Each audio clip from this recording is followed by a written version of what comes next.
The first symptoms he started having were back on April 14th. He just started with a coughing and sneezing, and really what didn't sound too much out of the ordinary for like what you might expect with allergies at first. But I was working from home, and I could hear as he began coughing more and more and more. So that was on a Tuesday. On Friday, he could barely get out of bed. He had extreme fatigue, and he was coughing so badly that he couldn't catch his breath. And as I said, I was working from home. He sent me a message from the other room where he had been self-isolated already for a few weeks. I was still working out of home at that point in time. He said he thought he might need to go to the hospital. He was having problems breathing. I called the COVID hotline, and they said that they would go ahead and call him in antibiotics, a steroid, and cough syrup because they wanted to keep him home, if at all possible, to treat at home. They did not test him at that time. He started to get better. The medicine started working over the next few days. Looking back now, I do realize that he had lower oxygen saturation that was causing him to not have the ability to breathe. He would lay down, he would be okay. When he would sit upright, he would start to cough, and he would have to go lay back down almost immediately. He would almost black out when he was going down the hallway, and the fatigue level with it is just something that is almost beyond explanation. I have a chronic disorder myself, cyclic vomiting syndrome, and it's landed me in the hospital numerous times. And I've never been as exhausted as when I had something a few weeks before that possibly could have been COVID. I was not able to confirm as far as if it was or was not 100%. I was negative, but we don't know if it's a false negative.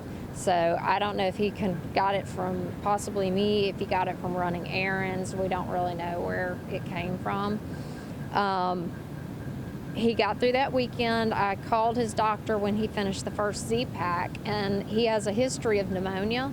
He had pneumonia back in November and January. I asked her, could we go ahead and do a second round of antibiotics, because with the other pneumonia, that worked. It cleared it up, and I didn't see a point in him declining and then needing to be put back on antibiotics. So we did another Z-Pack, and he got to the end of the Z-Pack, and Friday afternoon he was able to teach his class from South Alabama online, and he got off of that class, spoke with his son, and then he told me that he knew that he was going to pay for that class, he could already tell he was starting to cough really, really hard again. But I actually thought he was getting better. The fact that he was able to teach that hour-long class, he wasn't coughing much, he projected his voice. The next morning, I woke up, and he had sent a message to me a few minutes before saying that he'd called 911, that he couldn't breathe. He'd gotten up to go down the hallway to the restroom and almost collapsed. And by the time I read the message, he'd already left. I'd heard the door open and shut a couple of times and thought he was just letting the dog out. And I spoke to him once he was at the ER, and they were drawing blood, and they said his O2 sats at take-in were 82%, and they had gotten back up to 97% by the time they finished triaging him. At first, they were really hopeful that he would respond, that he wasn't going to need to be put on a ventilator, and they put an O2 mask on him. Sunday morning, he called me and said that they were going to have to intubate him, that during the night his O2 sats had dropped back down to the mid-80s again, and his blood pressure was dropping too. So the last few words we were able to say were, I love you, just be strong, the doctors know what they're doing, and just, you'll be okay. And just try to calm him down, I could tell when he spoke with me, it brought his anxiety down. And they explained the procedure to me, that he would have to be kept under chemical sedation so that he wouldn't pull and fight the respirator tubes. During the course of the night, he began to decline. The doctor called me Monday at 4 o'clock. I was on the way out to my barn to feed my horses, and said that they didn't expect him to make it through the night. They weren't even sure if he would make it through the rest of the afternoon. And at 1:30 in the morning, they called to say he'd passed away. His O2 sats had dropped so far and stayed so far so long, it was doing damage to his organs. And his blood pressure, they never were able to get it up.